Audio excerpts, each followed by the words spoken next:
to all the non-native speakers. I've got 5 words here that are so often mispronounced, and we're going to see them together and to correct our mistakes.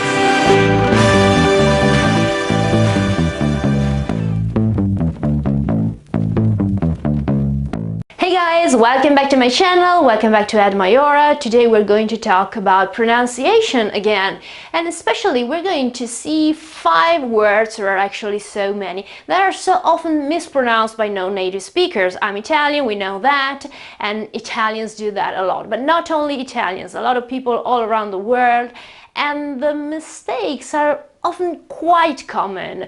And so we're going to see these words together.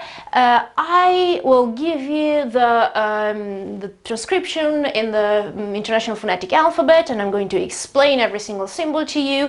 But if you're not familiar with it, don't worry. I've got here transcriptions, okay, in normal letters to let you understand the sound a bit better, and I will pronounce it for you, of course, so don't worry at all.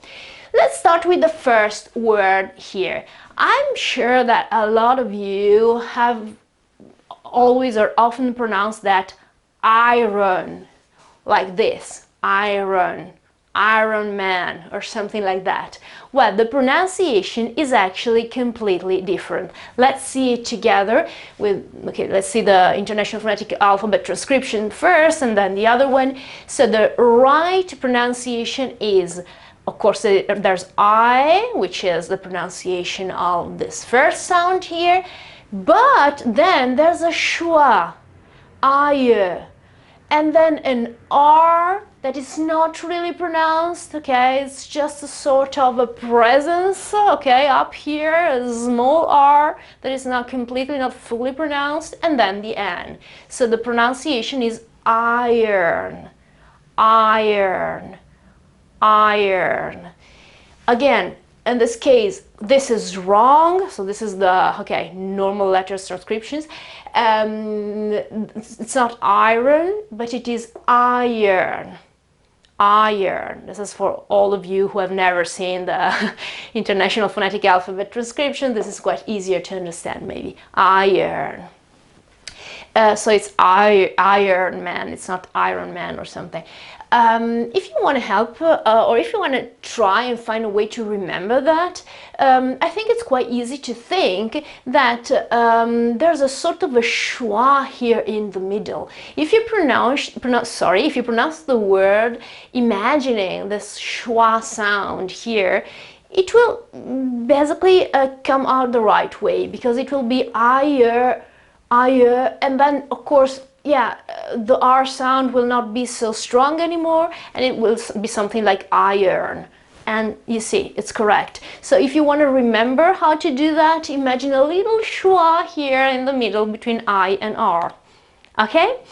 Now let's see the second one. Well, this is very common, and I know that many of you will be saying, oh my god, I know that. Yeah, but you have no idea of how many non-native speakers still pronounce this word like this, like Wednesday, Wednesday. I don't even know how to pronounce that. However, they put the D sound in it. I don't even know how, but they do. The right pronunciation is this, Wednesday, of course, we know that. And this is the transcription, the International Phonetic Alphabet. So we have the U, of course, sound, and then E. The A sound is very large and very open, and this is the meaning of this symbol here, which is a sort of a 3, a number 3, but okay, let's go in the wrong direction. Okay, so where, and then the N, of course, and then this Z or Z is not a real Z or Z, is not Z, it is Z. So it's an S sound actually. So Wednesday, and then of course day, Wednesday. This is a transcription in usual letters, okay, our alphabet. Don't worry about the whiteboard, I will move away at the end so you can see them all together. And then this one here, this is a word, of course I wrote this, but this is a word we use a lot also in order to form other words. And the very super common mistake is to pronounce the P here. Italian people do that, German people do that, because they have the same, almost the same kind of words, and they do pronounce the P in this case. So obviously they do that in English too, but it's wrong, okay? The P sound is never pronounced in English when you have PS at the very beginning of a word.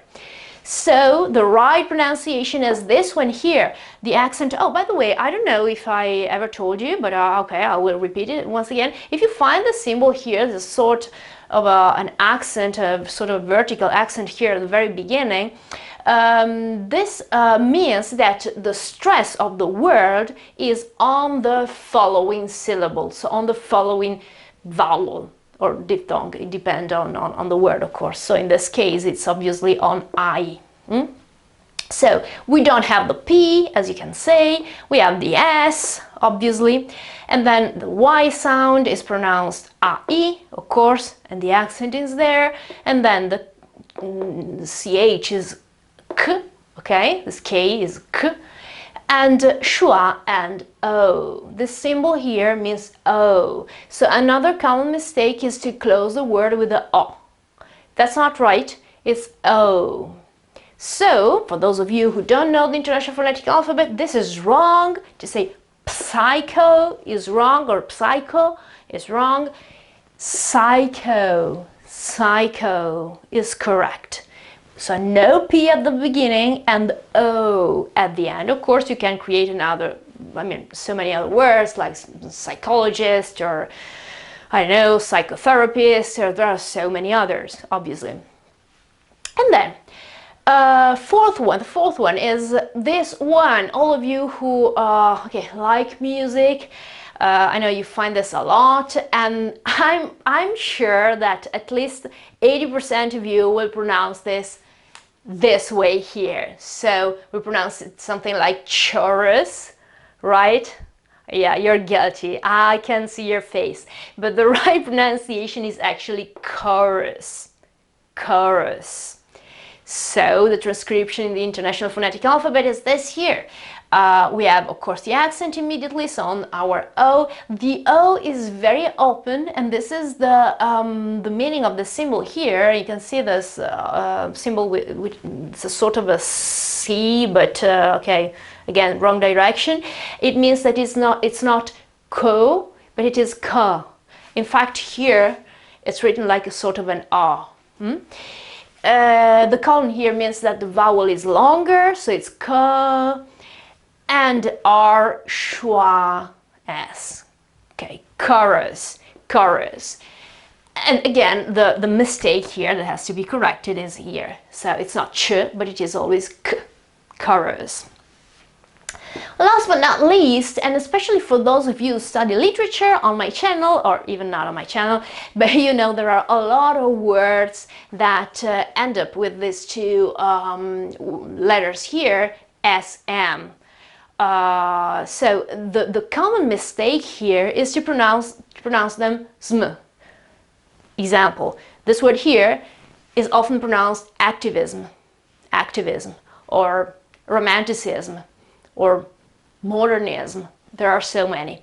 This is wrong because even if the accent is actually at the very beginning of the word, the stress of the word, of course, the second part of the word still, okay, let's say that our voice rests a bit on the last letters, and so they sound like something like activism. We should put a schwa there, okay? Activism. There is something between S and M. So, of course, the stress of the word is at the very beginning, but you can see that I I emphasize, okay, I kind of stress the last part of the word too. Romanticism, modernism. It's not romanticism, it's romanticism. So this zm here makes all the difference in the world. Again, transcription, the accent, okay, the stress, as I said before, is at the very beginning, okay, so on the A here, which is E, of course. Then, of course, I got the K, the key, that means K, T, and the two E sounds are short sounds, activi, okay, it's not activi, or it's very, I mean, the two vowels here are very short. And then this z, with this sort of a Z, which is not a Z again, schwa, and M, activism, romanticism. So, as promised, I move away from the whiteboard so you can take notes or screenshot, and I will pronounce them all for you last time. So, iron, Wednesday, psycho, chorus, and activism. Okay, is it clear? I hope it helped, and if you're interested in this kind of videos, I can collect a few other words. They're often mispronounced. These are probably, you can find them also on other websites and channels because they're labeled as a few, well, some of the most mistreated words as far as pronunciation is concerned, but there are so many others, so we can also go on and talk about a few others if you like. Thank you so very much for your attention. Thank you so very much for supporting this channel, and thank you to all of you who decide to help the channel clicking on the button here below with the heart and the little dollar, and give some help and a little donation, or on the home of the channel where there's the PayPal button, or even if you just want to use PayPal, and the address, the email address is @Maiora, the name of the channel, of course, @MaiolaTutor, it's written all together, @gmail.com. You find my email address under here in the box in the description, and you can use that if you decide to give a little donation and to say that you appreciate what I do and you like what I do, and that's I mean, that's amazing for me. Not just, I mean, obviously for this activity that totally needs your support, but it's a great hug for me too. So thank you so very much to all of you. And again, tell me what you think about it, and I will read your comments and see you again very, very soon. Thank you so much. Take care.